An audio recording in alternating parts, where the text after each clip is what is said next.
The honourable member for O'Connor. Order. Thank you, Mr Speaker. I have a question to the Prime Minister.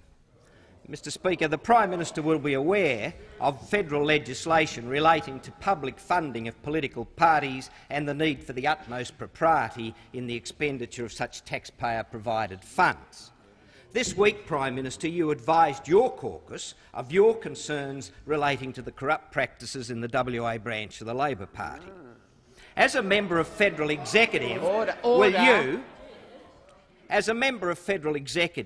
will you this weekend recommend the use of the ALP federal powers of intervention to conduct a full inquiry to root out all those who have been involved or endorsed these corrupt practices?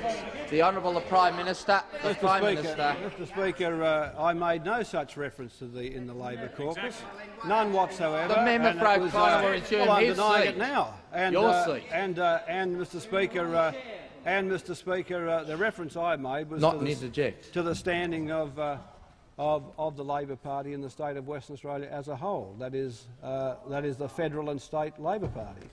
And Mr Speaker, I didn't refer to corruption at all. At all. Well, I could have referred to the fact that at one stage, most of the Queensland cabinet was in the Boggo Road jail.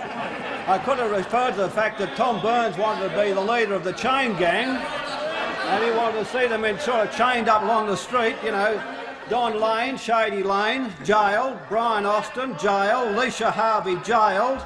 The New South Wales Minister, Terry Mesrel, on tax evasion, sacked. Tim Moore on corruption and appointing Sack Mesrel to a government job. Matt Singleton from the National Party, who had an undisclosed interest in a development when he made representations on the developer's behalf and sacked from the ministry. Phil Smiles, the Assistant Treasurer, who had tax breaches and sacked.